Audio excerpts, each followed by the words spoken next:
Hello friend, welcome back to my channel. आप सब लोग कैसे हैं? मैं बहुत ही बढ़िया हूं और मैं आशा करता हूं आप सब लोग बहुत ही बढ़िया होंगे, मज़े में होंगे और खुश होंगे।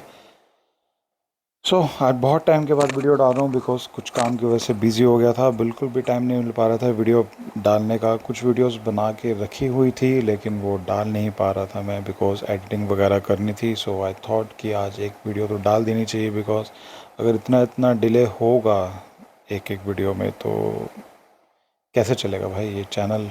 जो हमारा पर्पस है, जो हमारा मोटिव है, वो हम कैसे पूरा करेंगे।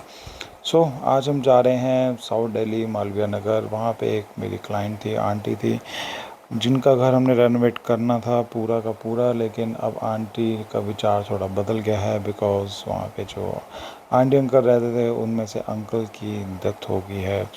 आंटी घर को सेल करना चाह रही हैं। So but it was a very beautiful house. 250 गज की फ्लोर थी आंटी के वहाँ पे, 4 बेडरूम, स्क्वायर प्लॉट एंड बहुत अच्छी वाइब्स थी, बहुत ही पॉजिटिव वाइब्स थी घर से और बहुत ही अच्छा मेंटेन किया हुआ था। और लाइक आंटी चाह रही थी कि इसको रेनोवेट करें, लेकिन अंकल की तबीयत ख़राब हुई तो अंकल की अब डेथ हो गई। और ये स्कूटी वाला बहुत ही गलत चलाते हुआ आ रहा है। और ये देखिए, इसने अपना सिंहासन सजा लिया है, एक पैर के ऊपर पैर रख लिया, आप वीडियो में देख सकते हैं। और फिर एक्सीडेंट होता है और कहते हैं कि गाड़ी वाले को गाड़ी चलानी नहीं आती।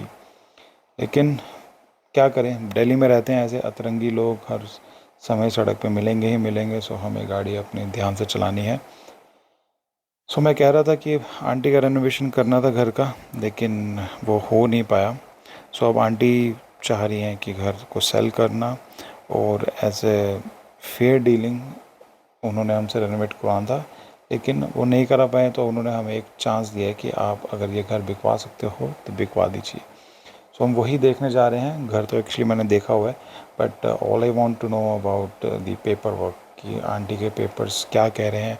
बिकॉज गैस, कभी भी आप प्रॉपर्टी खरीदते हो, बेचते हो, तब तो आपको पता ही आपके पेपर्स क्या है क्या नहीं। जब आप खरीदते हो प्रॉपर्टी तो सबसे पहले आपको पेपर्स देखने हैं, राइट। पेपर पूरे हैं, टाइटल क्लियर है, उस पर लोन हो सकता है, कोई रेड मार्क नहीं है, एमसीडी पे चढ़ी तो नहीं हुई, और खसरा नंबर क्या आता है, किसके अंदर आता है, कच्ची कॉलोनी है, पक्की कॉलोनी है, वो सारी चीज़ें आप पहले थोरोली चेक कीजिए।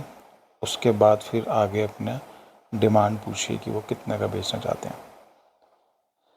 एक और रेड लाइट आ गई है, यहाँ पे हम खड़े हैं। दिल्ली और दिल्ली की रेड लाइट बहुत ही परेशान करती है, लेकिन क्या करें, दिल्ली में रहना है, ये सब चीज़ें तो सहन करनी ही पड़ेगी। आई गेस आगे जाके राइट आता है। अब आप सब लोग सोच रहे होंगे कि मैं इंटीरियर की बात करते करते प्रॉपर्टी डीलिंग में कैसे आ गया हूँ, या मेरा काम क्या है। गाइस, मेरा काम है प्रॉपर्टी डीलिंग का और इंटीरियर का। लाइक प्रॉपर्टी डीलिंग में मैं आ गया हूँ। Initially I was not into a property dealing, but एक दो प्रॉपर्टी का मैंने सौदा वगैरह करवाया, तो उसके बाद से मैं प्रॉपर्टी डीलिंग में भी आ गया हूँ, राइट।